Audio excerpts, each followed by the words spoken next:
அன்பின் வணக்கம். தேன்கூடு வழங்கும் லியோ டால்ஸ்டாய் எழுதிய போரும் வாழ்வும் ஆடியோ புத்தகம்.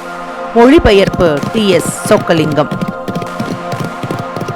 போரும் வாழ்வும் பகுதி 1, புத்தகம் 1. வாசிப்பவர் ரே விஜயலட்சுமி.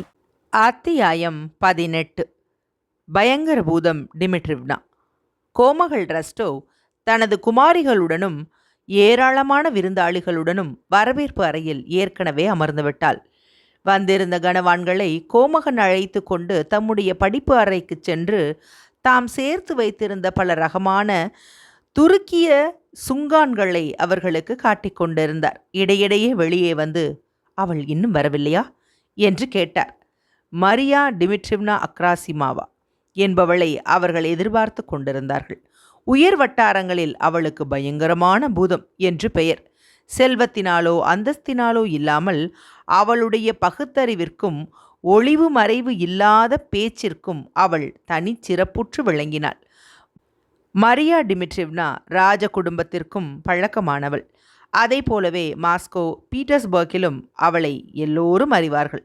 அந்த 2 நகரங்களும் அவளை கண்டு ஆச்சரியப்படும். அவளுடைய முரட்டுத்தனத்திற்காக அந்தரங்கத்தில் சிரிப்பார்கள். அவளை பற்றி கதைகள் சொல்லுவார்கள். ஆனால் ஒருவர் கூட விலக்கில்லாமல் எல்லாரும் அவளிடம் மரியாதையையும் பயத்தையும் காட்டி வந்தார்கள். கோமகனின் அறையில் புகையிலை புகை நிறைந்திருந்தது. பிரகடனத்தில் அறிவிக்கப்பட்டிருந்த யுத்தத்தை பற்றியும் படைக்கு ஆள் சேர்த்தலை பற்றியும் அவர்கள் பேசினார்கள். அவர்களில் ஒருவராவது பிரகடனத்தை இன்னும் பார்த்ததில்லை. ஆனால் அது பிரசுரமாகிவிட்டது என்பதை அவர்கள் எல்லாரும் அறிவார்கள். புகைத்து கொண்டும் பேசிக்கொண்டும் இருந்த 2 விருந்தாளிகளுக்கு மத்தியில் கோமகன் உட்கார்ந்தார். அவர் புகைக்கவும் இல்லை, பேசவும் இல்லை. ஆனால் ஒருவர் பக்கத்தில் முதலில் தலையை சாய்த்து, பிறகு மற்றொரு பக்கம் தலையை சாய்த்து அந்த புகைக்குடியர்களை மகிழ்ச்சியோடு பார்த்து அவர்களை ஒருவருக்கொருவர் மோதவிட்டு அவர்களின் உரையாடல்களை கவனித்து வந்தார். அவர்களில் ஒருவன் சிவிலியன், வெளிரிய நிறமுடையவராய் இருந்தார். அவருடைய மெலிந்த சுருக்கங்கள் விழுந்த முகம் நன்றாக சவரம் செய்யப்பட்டு விளங்கியது. ஏற்கனவே கிழப்பருவத்தை அடைந்திருந்த போதிலும் நவீன மோஸ்தரான வாலிபனைப் போல உடை அணிந்து கொண்டிருந்தார். சங்கோசமில்லாமல் இருப்பவரைப் போல தமது கால்களை சோஃபாவின் மேல் போட்டுக்கொண்டு அம்பர் நிற புகைக்குழாயை வாயில் வெகு தூரம் அமுக்கிக் கொண்டு இடையிடையே புகையை உள்ளே இழுத்து தம் கண்களை இடுக்கிக் கொண்டிருந்தார். அவர் ஒரு பழைய பிரம்மச்சாரி. அவர் பெயர் ஷின்ஷைன், கோமகளின் மைத்துனர். மாஸ்கோ உயர் வட்டாரங்களில் சொல்லப்பட்டு வந்ததைப் போல் அவர் ஒரு துடுக்கான வாயுள்ளவர். தமது பக்கத்தில் இருந்த தோழருக்கு தயவு காட்டுபவரைப் போல அவர் காணப்பட்டார். அந்த தோழர் காப்பாளர் படையைச் சேர்ந்தவர். உற்சாகமும் சிவந்த நிறமும் கொண்ட அதிகாரி. நன்றாய் குளித்து ஒழுங்காய் தலைவாரிவிட்டு அழகான பித்தான்களை தமது சட்டையில் மாட்டி தமது சுங்கானை வாயின் மத்தியில் வைத்து தமது சிவந்த உதடுகளின் வழியாக மெதுவாக புகையை இழுத்து தமது அழகிய வாயின் மூலம் அந்த புகை வளைவு வளைவாக வெளியே போகும்படி விட்டு வந்தார். இவர்தான் லெப்டினன்ட் பர்க், செமனோ பட்டாளத்தில் ஓர் அதிகாரி. இவருடன் தான் இராணுவத்தில் சேருவதற்கு போரிஸ் பயணம் செய்வதாயிருந்தது. இவரை பற்றித்தான் தன்னுடைய மூத்த சகோதரி வெராவை பார்த்து உன்னுடைய ஆள் என்று நட்டாஷா பரிகாசம் செய்தாள். இந்த இருவருக்கு மத்தியில் கோமகன் உட்கார்ந்து கவனத்தோடு கேட்டு வந்தார். பாஸ்டன் என்கிற சீட்டு விளையாட்டு அவருக்கு பிரியமானது. அது இல்லாத சமயத்தில் அவருக்கு பிடித்தமான மற்றொரு பொழுதுபோக்கு உண்டு. அதாவது மற்றவர்கள் பேசுவதை, முக்கியமாக 2 வாய்ச்சாளகர்களை ஒருவர் மீது ஒருவர் மோதும்படி செய்து அந்த உரையாடல்களை கேட்பதே ஆகும். நல்லது, பழைய பேர் வழியே, எனது மிகுந்த மதிப்புள்ள அல்ஃபான்சே கார்லாவச் என்று ஷின்ஷைன் கேலியாக சிரித்து கொண்டு ரொம்ப சாதாரணமான ருஷ்ய கொச்சை மொழிகளையும் மிக உயர்ந்த பிரெஞ்சு வாக்கியங்களையும் அவர் பேசுவதில் ஒரு சிறப்பு கலந்து, சர்க்காரிடமிருந்து ஒரு வரும்படியை உண்டு பண்ண நீர் எதிர்பார்க்கிறீர். உமது பட்டாளத்தை கொண்டு எதையாவது சாதிக்க நீர் விரும்புகிறீர் என்று கூறினார். இல்லை பீட்டர் நிக்காய்லாவிச், குதிரைப்படையில் காலாட்படையை விட அனுகூலங்கள் ரொம்ப குறைவாய் இருக்கின்றன என்பதை காட்டவே நான் விரும்புகிறேன். முதலில் என்னுடைய நிலைமையை இப்பொழுது கவனியுங்கள் பீட்டர் நிக்காய்லாவிச். பெர்க் எப்பொழுதுமே அமைதியாயும் மரியாதையாயும் மிகுந்த ஜாக்கிரதையுடனும் பேசுவார். அவருடைய உரையாடல் எப்பொழுதும் முற்றிலும் அவரை பற்றியதாகவே இருக்கும். அவருக்கு சம்பந்தமில்லாத எந்த விஷயத்தை பற்றியும் பேச்சுகள் நடந்து வந்தால் அவர் அமைதியாகவும் மௌனமாகவும் இருப்பார். கொஞ்சங்கூட தமது பொறுமையை இழக்காமல் அல்லது மற்றவர்களுக்கு தொந்தரவாய் இல்லாமல் மணிக்கணக்காக அவர் மௌனமாயிருக்க முடியும். ஆனால் உரையாடல்கள் தம்மை பற்றிய விஷயங்களில் திரும்பிய முழு திருப்தியோடு சந்தர்ப்பத்திற்கு தகுந்தபடி அவர் பேச ஆரம்பித்து விடுவார். என்னுடைய நிலைமையை கவனியுங்கள் பீட்டர் நிக்காய்லாவிச். நான் குதிரைப்படையில் இருந்திருந்தால் இந்த லெப்டினன்ட் அந்தஸ்து இருந்த போதிலும் 4 மாதங்களுக்கு ஒரு தடவை 200 ரூபில்களுக்கு மேலாக நான் வாங்கியிருக்க முடியாது. ஆனால் இப்பொழுது உள்ளபடி நான் 230 வாங்குகிறேன் என்று சொல்லி ஷின்ஷைனையும் கோமகனையும் மகிழ்ச்சியும் இனிமையும் கொண்ட புன்முறுவலோடு பார்த்து கொண்டு சொன்னார். அங்கிருந்த ஒவ்வொருவருக்கும் இவருடைய வெற்றியே அவர்களுக்கு மிக முக்கியமான விருப்பமாக இருந்தாக வேண்டும் என்று அவருக்கு தோன்றுவதைப் போல அவர் பேசியது இருந்தது. பீட்டர் நிக்காய்லாவிச், அதை தவிர காப்பாளர் படைக்கு நான் போவதன் மூலமாக மிக முக்கியமான பதவியில் இருக்க முடியும். ஏனெனில் பதவிகள் காலியாவது காப்பாளர் படையைச் சேர்ந்த காலாட்படையில் அடிக்கடி நேரிடும். இந்த 230 ரூபில்களை கொண்டு என்ன செய்ய முடியும் என்பதை கொஞ்சம் யோசியுங்கள். எனது தகப்பனாருக்கு கொஞ்சம் அனுப்பவும் நான் கொஞ்சம் சேர்த்து வைப்பதற்கும் கூட சாத்தியமாகிறது என்று புகையை ஊதிக்கொண்டே அவர் சொன்னார். அப்படியானால் மீதம் கூட ஏற்படுகிறது. கல்லிலிருந்து தோல் உரிப்பதற்கு ஒரு ஜெர்மானியனுக்கு தெரியும் என ஒரு பழமொழி உண்டு என்று தமது வாயில் இருந்த சுங்கானை ஒரு பக்கத்திலிருந்து எடுத்து இன்னொரு பக்கமாக வைத்துக்கொண்டு கோமகனை பார்த்து கண் சிமிட்டி ஷின்ஷைன் கூறினார். கோமகன் விழுந்து விழுந்து சிரித்தார். ஷின்ஷைன் பேசுகிறார் என்பதை மற்ற விருந்தாளிகள் பார்த்ததும் அவர் பேசுவதை கேட்பதற்காக நெருங்கி வந்தார்கள். கேலியையோ பாராமுகத்தையோ பொருட்படுத்தாமல் எப்படி காப்பாளர் படைக்கு தம்மை மாற்றிக்கொண்டதன் மூலமாக தம்முடைய பழைய தொண்டர் படையிலுள்ள தோழர்களுக்கும் மேலாக ஒரு படியை தாம் அடைய முடிந்தது என்பதையும், எப்படி யுத்த காலத்தில் தளகர்த்தர் கொல்லப்படும் போது தாம் ஒரு மூத்த அதிகாரி என்ற நிலைமையில் அந்த பதவியை சுலபமாய் அடைய முடியும் என்பதையும், எப்படி அந்த பட்டாளத்தில் தாம் செல்வாக்கோடு இருக்கிறார் என்பதையும், எப்படி தமது தகப்பனார் தம்மை பற்றி திருப்தி அடைந்திருக்கிறார் என்பதையும் விளக்கமாய் தொடர்ந்து பேசினார். இவற்றையெல்லாம் விவரிப்பதற்கு பெர்க் மகிழ்ச்சி அடைந்தார் என்பது தெரிந்தது.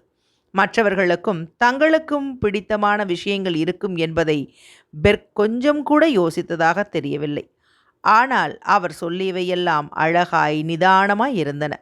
அவரது அப்பாவித்தனமான இளமையின் தற்பெருமை தெளிவாய் தெரிந்தது. ஆகையால் மற்றவர்கள் ஒன்றும் பேசவில்லை.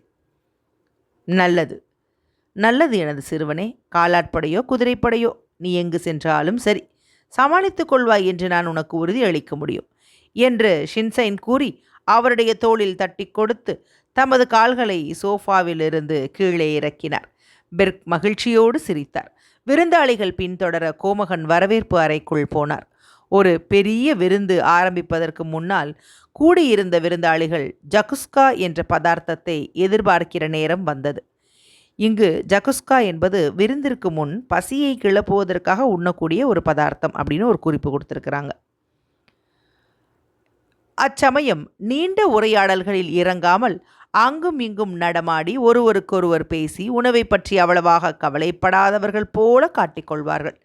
விருந்து அளிப்பவரும் விருந்து அளிப்பவளும் வாசல் கதவை பார்த்தும் தங்களுக்குள் ஒருவரையொருவர் நோட்டமிட்டு கொண்டும் இருந்தார்கள்.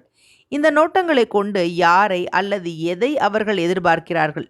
இன்னும் வந்து சேராத முக்கியமான பந்துவா அல்லது இன்னும் தயாராகாத முக்கியமான பதார்த்தமா என்பதை யூகிப்பதற்கு விருந்தாளிகள் முயற்சிப்பார்கள். விருந்து சாப்பிடப் போகிற நேரத்தில்தான் பியர் அங்கு வந்து வரவேற்பு அறையில் தாம் கண்ட முதல் நாற்காலியில் அமர்ந்தார். அந்த நாற்காலி வரவேற்பு அறையின் மத்தியில் வருகிறவர்களுக்கு தடை செய்கிற மாதிரி கிடந்தது. அதில் பியர் நாசுக்கில்லாமல் உட்கார்ந்திருந்தார். அவரை பேச வைப்பதற்கு கோமகள் முயற்சித்தாள்.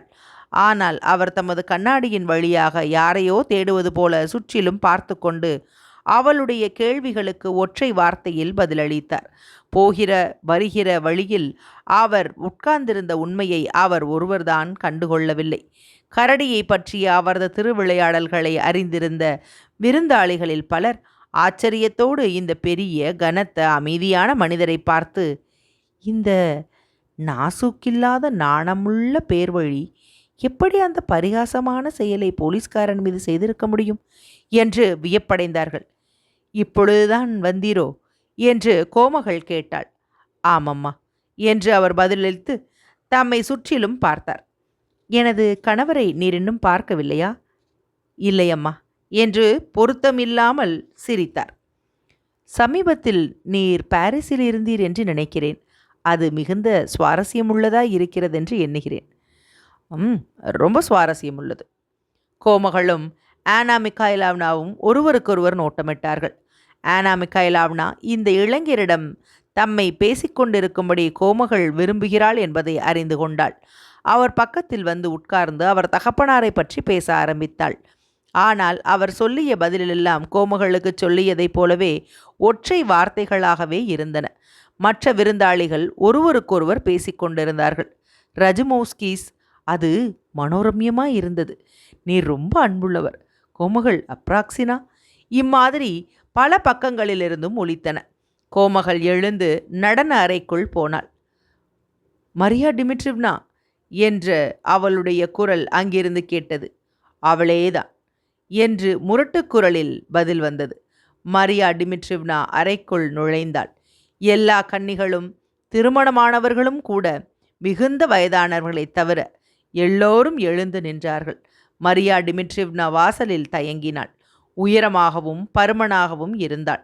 நரைத்த சுருண்ட முடிகளை கொண்ட தமது 50 வயதான தலையை உயர்த்தி நிமிர்ந்து அங்கே நின்று விருந்தாளிகளை கண்ணோட்டமிட்டாள்.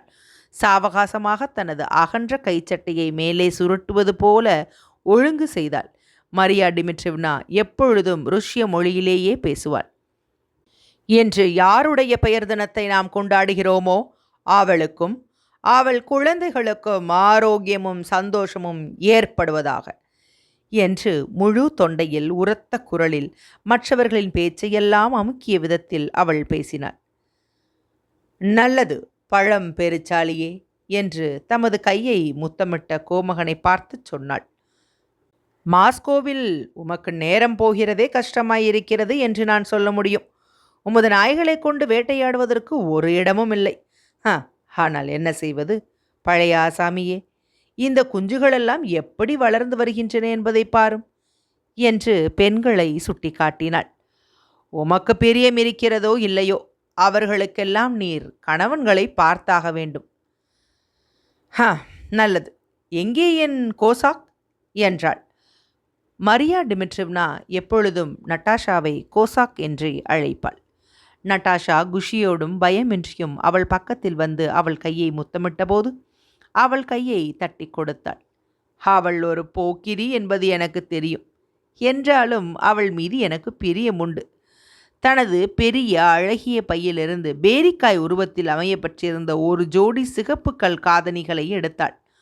அவள் பெயருடைய மகாத்மா தின விருந்தாகிய அன்று சந்தோஷத்தோடு முகம் மலர்ந்திருந்த சிவந்த நட்டாஷாவிடம் கொடுத்தாள். மரியா உடனே திரும்பி பியரை பார்த்து பேசினாள். ஏ நண்பரே, இங்கே கொஞ்சம் வாரும் என்று மிருதுவான உயர்ந்த தொனியில் அவள் அழைத்தாள். இங்கே வாரும் என் நண்பரே. அவள் பயமுறுத்துவது போல தன்னுடைய கைச்சட்டையை இன்னமும் உயரமாக மடித்தாள். அவளை தமது கண்ணாடிகள் மூலம் குழந்தையைப் போல பார்த்து கொண்டு பியர் நெருங்கினார். நெருங்கி வாரும் நண்பரே. உமது தகப்பனாரிடம் அவர் சுமூகமாயிருக்கும்போது அவரிடம் உண்மையை கூறுவது நான் ஒருவளேதான். உமது விஷயத்தில் அது எனது தெளிவான கடமை. அவள் நிறுத்தினாள். இது முன்னுரை என்பது தெளிவாய் தெரிந்தது. இதற்கு பின்னால் என்ன வரப்போகிறது என்பதை எதிர்பார்த்து எல்லாரும் மௌனமாயிருந்தார்கள். ஒரு நல்ல வாலிபர், நான் சொல்கிறேன், ஒரு நல்ல வாலிபர் அவருடைய தகப்பனார் மரணப்படுக்கையில் கிடக்கும்போது அவர் ஒரு கரடியின் மீது ஒரு போலீஸ்காரனை கட்டி தமாஷ் செய்து கொண்டிருக்கிறார். வெட்கம், வெட்கம் ஐயா, வெட்கம். நீர் யுத்தத்துக்கு போயிருந்தால் நன்றாயிருந்திருக்கும். அவள் திரும்பி அங்கே தமக்கு வருகிற சிரிப்பை தடுக்க முடியாமல் நின்று கொண்டிருந்த கோமகனிடம் தமது கைகளை நீட்டினாள். நல்லது, நாம் மேஜை முன்பு அமர்வதற்கு நேரமாகிவிட்டது என்று நினைக்கிறேன் என்றாள் மரியா டிமிட்ரிவ்னா. மரியா டிமிட்ரிவ்னாவுடன் கோமகன் முதலில் நுழைந்தார்.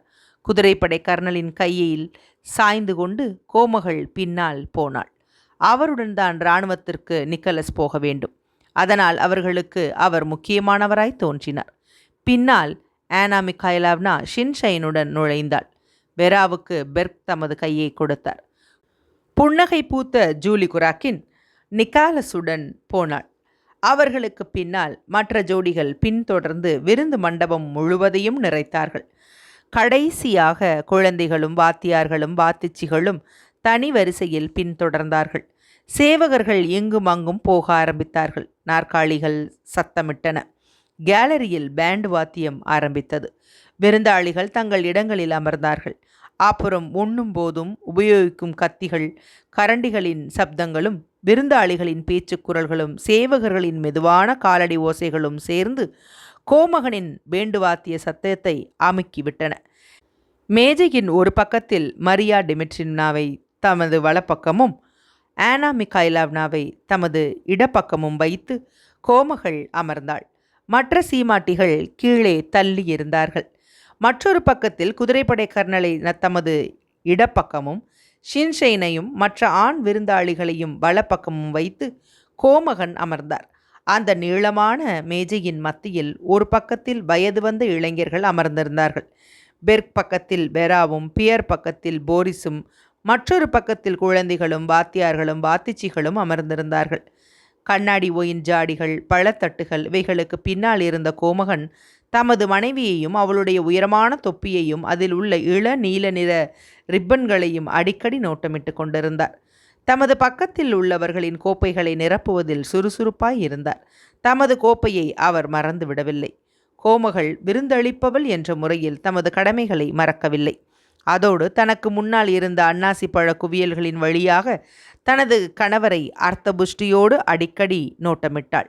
அவருடைய முகமும் வழுக்கை தலையும் அதிகமாய் சிவந்திருந்ததால் அவருடைய தலையில் உள்ள நரைத்த ரோமம் வழக்கத்திற்கு அதிகமாக வித்தியாசம் காட்டியதாய் தோன்றியது. சீமாட்டிகள் பகுதியில் எந்நேரமும் ஒரே மாதிரியான பேச்சுக்குரல் கேட்டு வந்தது. கணவான்கள் பகுதியில் பேச்சுக்குரல்கள் வர வர அதிக சப்தத்தை கொடுத்தன. முக்கியமாக குதிரைப்படையின் கர்னல் மிகவும் அதிகமாக உண்டு குடித்து வந்ததால் வர வர முகம் அதிகமாய் சிவந்து வந்தது. தமது மற்ற விருந்தாளிகளுக்கு அவரை எடுத்துக்காட்டாக கோமகன் காட்டி வந்தார். காதல் என்பது பூலோக விஷயம் அல்ல, தேவலோக உணர்ச்சி என்று இளஞ்சிரிப்போடு வெராவிற்கு பெர்க் சொல்லி வந்தார். எதிரே உட்கார்ந்திருந்த நட்டாஷாவுடன் கண்ணடித்து கொண்டு போரிஸ் தமது நண்பர் பியருக்கு விருந்தாளிகள் யார் யார் என்பதை சொல்லிக் கொண்டிருந்தார். பியர் சொற்பமாகவே பேசினார். ஆனால் புது முகங்களை உன்னிப்பாய் கவனித்து உணவை அதிகமாய் உட்கொண்டு வந்தார். 2 வித சூப்புகள் கொண்டு வரப்பட்டன.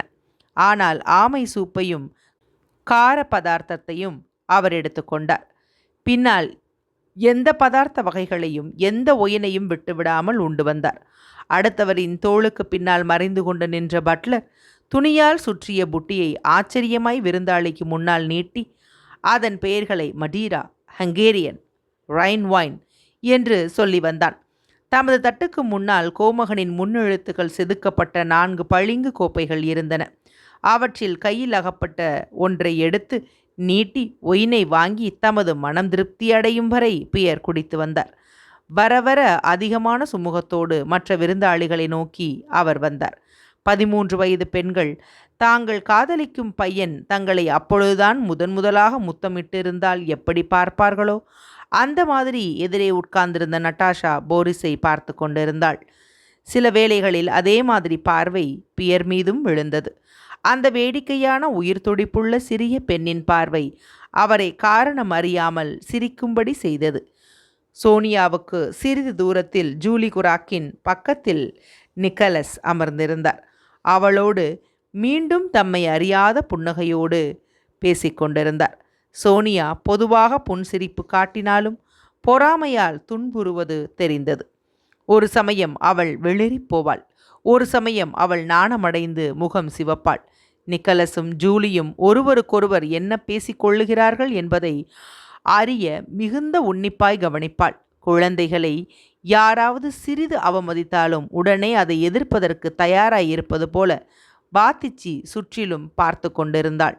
அந்த விருந்தை பற்றி ஜெர்மனியில் உள்ள தமது வீட்டாருக்கு முழு விவரங்களை அனுப்புவதற்காக அங்கு வைக்கப்பட்ட எல்லா பதார்த்தங்களின் பெயர்களையும், எல்லா ஒயின்களின் பெயர்களையும், எல்லா பழ வர்க்கங்களின் பெயர்களையும் ஞாபகத்தில் வைக்க ஜெர்மன் வாத்தியார் முயற்சி செய்து கொண்டிருந்தார். மேஜை துணியில் சுற்றிய புட்டியை தனது கையில் வைத்து கொண்டு தமக்கு கொடுக்காமல் தம்மை கடந்து போன பட்லரின் செய்கையை பார்த்து அவர் மிகவும் மனவருத்தம் அடைந்தார். அந்த ஒயின் தமக்கு வேண்டாம் என்று காட்டுவதைப் போல அவர் முகத்தை சுழித்தார். ஆனால் தமக்கு தாகத்திற்காகவோ ஆசைக்காகவோ தாம் அந்த ஒயினை விரும்பவில்லை என்பதையும், அந்த ஒயினை பற்றிய விஷயத்தை அறிந்து கொள்வதற்காகவே தாம் அதை விரும்பியதாகவும் ஒருவரும் அறிந்து கொள்ள மாட்டார்களே என்பதற்காக அவர் அவமானமடைந்தார். அத்தியாயம் 18 நிறைவடைந்தது.